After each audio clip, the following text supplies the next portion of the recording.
సమర్పిస్తున్నటువంటి కీర్తిశేషులు ఆచార్య జీవి సుబ్రహ్మణ్యం గారు, వారు జగత్ ప్రసిద్ధులు, అందరికీ తెలుసు.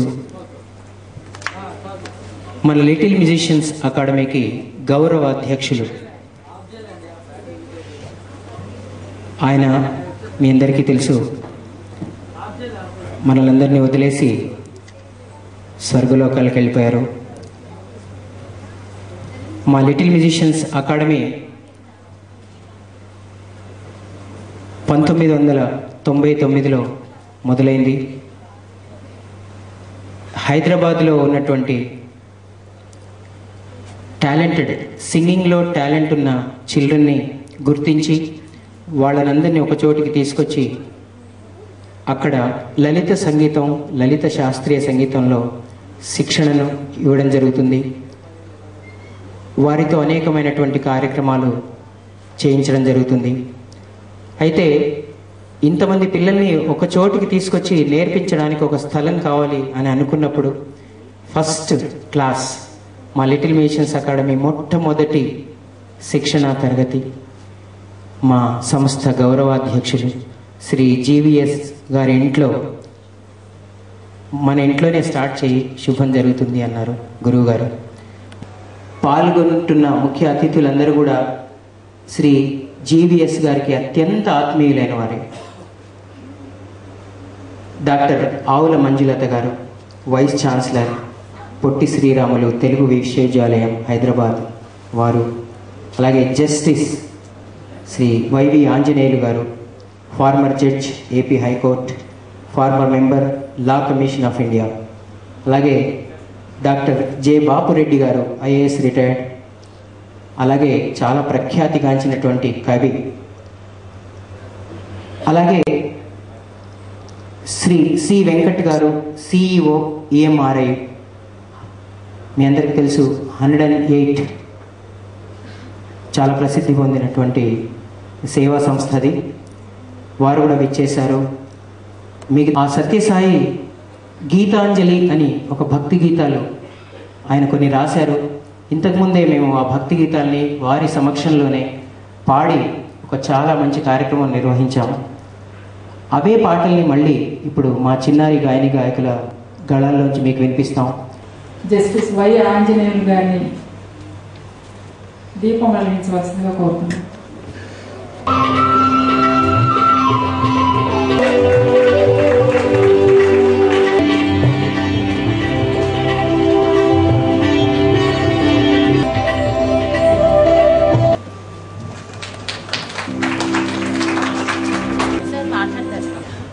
తెలుగు విశ్వవిద్యాలయ ఉపాధ్యక్షులు డాక్టర్ శ్రీమతి ఆవుల మంజులత గారికి, డాక్టర్ బాపురెడ్డి గారికి,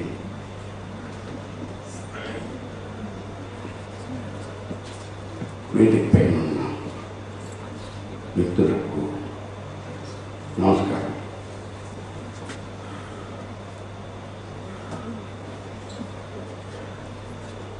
ఒక విచిత్రమైన అనుభూతిని పొందుతున్నాననే పూట మిత్రులు దివంగతుడు సుబ్రహ్మణ్యం గారి సంస్మరణకై ఈ దినం వచ్చి ఇక్కడ పూజ్యులు నాకు చాలా అత్యంత ప్రియమైనటువంటి మిత్రులు దివంగతులు ఆవుల సాంబశివరావు గారి కుమార్తె డాక్టర్ మంజులత గారిని కలవటం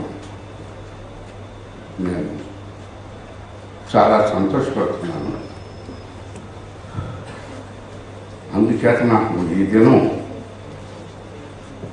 ఇద్దరు మహనీయుల సంస్మరణ చేసుకునే భాగ్యం కలిగింది. నాకు బహుశా 40 ఏళ్ళ నుండి పరిచయం, మొదట పరిచయంగా ప్రారంభమైనటువంటి మా కలయిక రాను రాను మంచి మిత్రత్వంగా పెరిగింది. డాక్టర్ జీవీఎస్ చేసినటువంటి ఒక పెద్ద ఉపకారాన్ని నేను మర్చిపోలేను. 1900 కుర్చీ పెట్టండి. ఈయన చక్రపల్లిలో ఉంటుండేవారు డాక్టర్ జీవీఎస్ అశోక్ నగర్లో. అప్పట్లో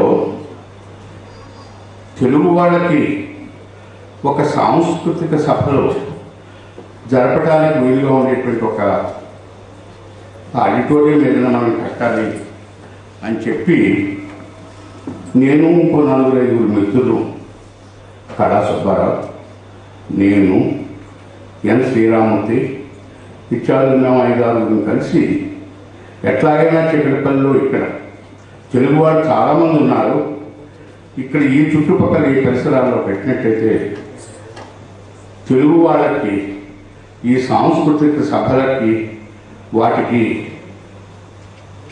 వీలైనటువంటి ఒక ఆడిటోరియం కట్టొచ్చు అని చెప్పి అప్పుడు జీవీఎస్ నాకు గుర్తు రావటం లేదు. ఆ కోఆపరేటివ్ సొసైటీ పేరు ఏమిటో, పీపుల్స్ కోఆపరేటివ్ సొసైటీ, అదే పీపుల్స్ కోఆపరేటివ్ సొసైటీ అని దానికి సెక్రటరీగా ఉండేవారు.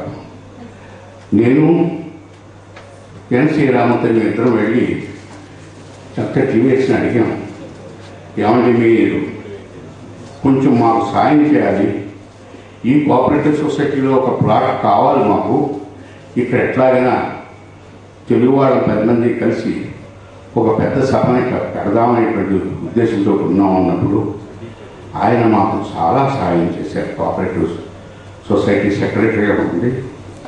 ఈనాడు త్యాగరాయ గాన్ చిక్కడపల్లిలో ఉన్నటువంటి త్యాగరాయ గాన్ సభలో ఆ స్థలం జీవీఎస్ గారి పరిశ్రమ వల్ల మాకు వచ్చింది.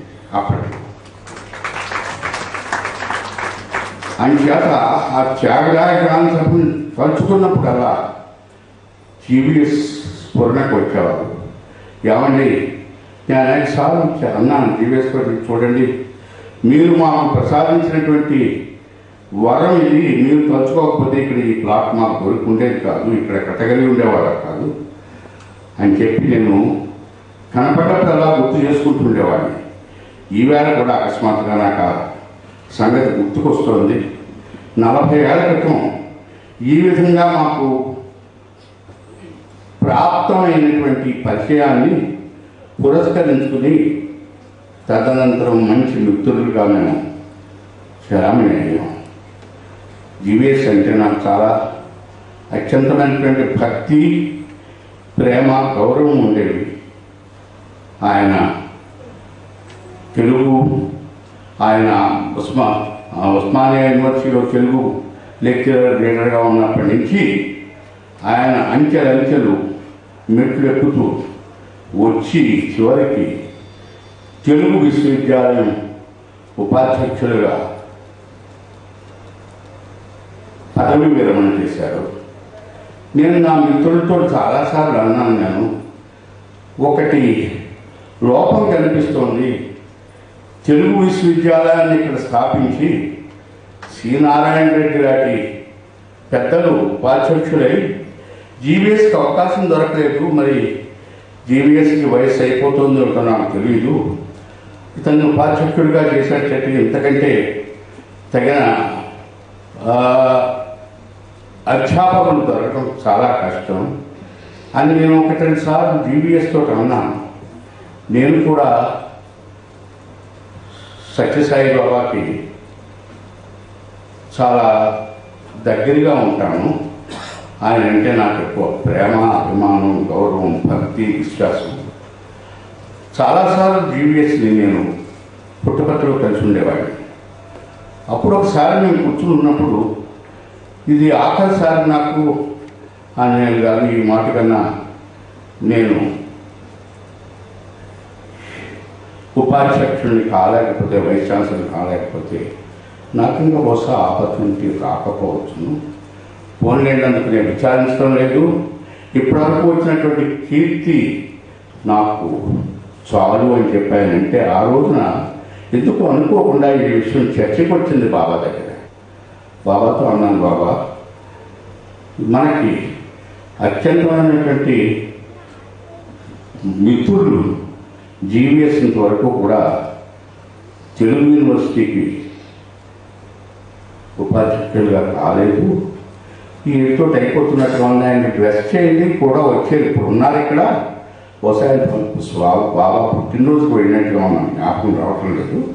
ఇక్కడ ఉన్నారు, మీరు ఆయనకి మీ దీవెన అందజేయండి ఆయన దీవెన అన్నాను. అదేవిధంగా రావటం, ఆయన ఆ సంవత్సరంలో వైస్ ఛాన్సలర్ కావటం ఇదంతా కాకతాళీయం.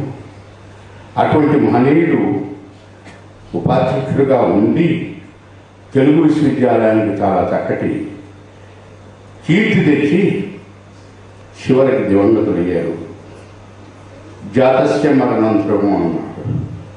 పుట్టక పుట్టపడాలి, చెట్టక చావదు, ఎట్టక తప్పదు. ఆయన వెళ్ళిపోయారు. బహుశా పెందరగానే వెళ్ళిపోయారు. సుకృతి గతాలు అన్నారు. ఆయన అంత మంచివారు, అంత పూజ్యుడు, అటువంటి గొప్ప లక్షణాలు ఉన్నటువంటి మహనీయుడు ముందుగా వెళ్ళిపోవడంలో గొప్పతనమే ఉంది. ఆయన కీర్తిని వెరదిల్లి ఆయనకి వెళ్ళిపోయాడు. ఆయనకి ఉండేటువంటి కవితా మాధుర్యం, ఆయనకి కవిగా ఉన్నటువంటి ప్రఖ్యాతి, ఆయన రాసినటువంటి పుస్తకాల సంఖ్యలను ఇవన్నీ కూడా నాకు చెప్పడానికి అర్హత లేదు. ఇంకేంటంటే నాకు కవిత్వంలో కానీ తెలుగు సంస్కృతం తెలుగు సాహిత్యంలో కానీ అత్యంత పెద్ద పరిచయం లేదు. బాపురెడ్డి గారు వారు ఉన్నారంటే నేను మాట్లాడిన అసలు తెలుగులో. నా తెలుగు ఏదో న్యాయవాది వృత్తి, తర్వాత న్యాయమూర్తిగాను ఇలా ఇంగ్లీష్ భాషలో ఉండిపోయి తెలుగు కుంటుపడిపోవడంతో నాకు భయం వేస్తుంది. వేదికపైకి వచ్చి తెలుగులో మాట్లాడాలని నారాయణ రెడ్డితో కూడా చెప్పేవాడిని. నువ్వు ఉండకు, నేను తెలుగులో మాట్లాడేటప్పుడు నేను చూస్తుంటే నాకు నర్వస్గా ఉంటాను. అదేవిధంగా నేను ఇంగ్లీష్లో కూడా మాట్లాడటానికి ఒకే ఒక్క ప్రఖ్యాతమైనటువంటి మనిషికి గౌరవం ఇచ్చేవాడిని. ఆయన రామకృష్ణ మఠ్